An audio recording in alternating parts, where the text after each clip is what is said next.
New Zealand పార్లమెంట్లోని సభ్యులు అందరి చూపు నేడు ఆ 21 సంవత్సరాల యువతి మీద ఉంది. ఎంతమంది రాజకీయ ఉద్దండులున్నా సభలో తన మాతృభాషలో మాట్లాడి పార్లమెంట్లో 21 ఏళ్ల డైనమిక్ ఎంపీ మైపీ క్లర్క్ చేసిన ప్రసంగం ప్రస్తుతం సోషల్ మీడియాలో వైరల్గా మారింది. మీకోసం నేను చచ్చిపోతాను, ఈ నేల కోసం, ఈ చెట్ల కోసం, ఈ ప్రకృతి కోసం, నా మాతృభూమి కోసం ఈ సభలో నేడు నేను ఉంటాను, రేపు ఉండకపోవచ్చు. ఇవాళ నేను బతుకున్నాను, రేపు ఈ భూమిపై ఉండకపోవచ్చు. నా భాష ఉంటుంది, నా నేల ఉంటుంది, నా చెట్లు ఉంటాయి, నా జాతి ఉంటుంది, ఈ ప్రకృతి ఉంటుంది. ఈ మాటలు మైపీ క్లర్క్ తన మాతృభాషలో చెబుతూ అందరినీ నోరెళ్ళ పెట్టేలా చేసింది. కమ్యూనిస్టు భావజాలు ఉన్న మైపీ తన మాతృభాషలో స్థానిక జాతులు మాట్లాడే రీతిలో ప్రసంగించింది. రకరకాల హావభావాలు ప్రదర్శిస్తూ చాలా ఎమోషనల్గా తన ప్రసంగాన్ని కొనసాగించింది. ఎంతో ఉద్వేగంగా సాగిన ఈ ప్రసంగ సభలో వారందరి చేత చప్పట్లు కొట్టించుకుంది.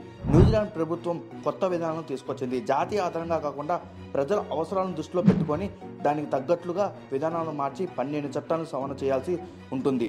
న్యూజిలాండ్ పార్లమెంట్ ఈ బిల్లును తీసుకొచ్చింది. అయితే ఈ బిల్లుని మావోరి ప్రాంతానికి చెందిన ఎంపీ తీవ్రంగా వ్యతిరేకించింది.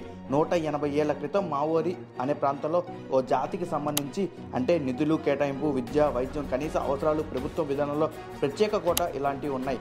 ఈ 180 సంవత్సరాల్లో ఎన్నో మార్పులు కూడా వచ్చాయి. కులం, జాతి ఆధారంగా ప్రత్యేక రిజర్వేషన్లు కాకుండా వారి ఆర్థిక అవసరాలు ఆధారంగా నిర్ణయాలు ఉండాలంటూ కొత్త బిల్లును పార్లమెంట్లో ప్రవేశపెట్టింది న్యూజిలాండ్ ప్రభుత్వం. అయితే ఇప్పుడు ఈ బిల్లుని MP Maipi clerk వ్యతిరేకిస్తుంది.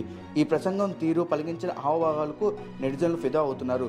New Zealand parliament చరిత్రలో 170 ఏళ్ల తర్వాత అత్యంత పిన్న వయసులో ఎంపీగా గెలిచి రికార్డు కూడా మైపీ పేరుతోనే ఉంది. ఈ వీడియో మీకు నచ్చితే లైక్ చేయండి, షేర్ చేయండి, సబ్స్క్రైబ్ చేయండి.